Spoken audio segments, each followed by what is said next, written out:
গত কয়েকদিন ধরেই ইরানের পারমাণবিক কর্মসূচি ও আঞ্চলিক প্রভাব মোকাবেলায় সামরিক পদক্ষেপের হুঁশিয়ারি দিচ্ছিলেন মার্কিন প্রেসিডেন্ট ডোনাল্ড ট্রাম্প।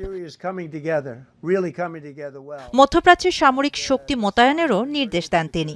এবার তারই অংশ হিসেবে ভূমধ্য সাগরীয় অঞ্চলে যুক্ত হতে যাচ্ছে যুক্তরাষ্ট্রের সবচেয়ে আধুনিক রণতরী ইউএসএস জেরাল্ড আর ফোর্ড, যা ওই এলাকায় ওয়াশিংটনের সামরিক অবস্থানকে আরও জোরালো করল। নতুন এই রণতরীটি আগে মোতায়েন করা ইউএসএস আব্রাহাম লিঙ্কন সহ আরও কয়েকটি যুদ্ধজাহাজ, ডেস্ট্রয়ার ও যুদ্ধ বিমানের সাথে যোগ দেবে। ইউএসএস জেরাল্ড আর ফোর্ড যুক্তরাষ্ট্রের নতুন এবং বিশ্বের সবচেয়ে বড় বিমানবাহী রণতরী।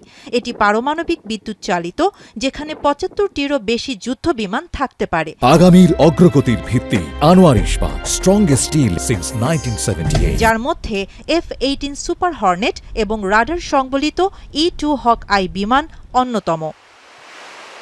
তবে রণতরীটিতে রয়েছে যান্ত্রিক সমস্যাও। টানা ৮ মাস সমুদ্রে থাকায় নিয়মিত মেরামত ও আধুনিকায়নের কাজ থমকে আছে।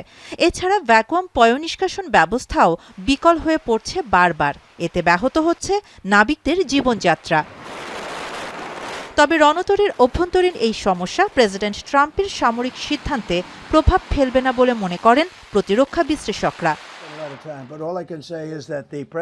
গত সপ্তাহে ইরান তাদের পারমাণবিক কর্মসূচি নিয়ে ১০ থেকে ১৫ দিনের মধ্যে চুক্তিতে না এলে হামলার হুঁশিয়ারি দিয়েছিলেন ট্রাম্প। তবে কোনো চাপের সামনে মাথা নত করবেন না বলে সাফ জানিয়ে দিয়েছেন ইরানের প্রেসিডেন্ট মাসুদ পেজেশকিয়ান। শাহানা জাহান, এখন বিশ্ব।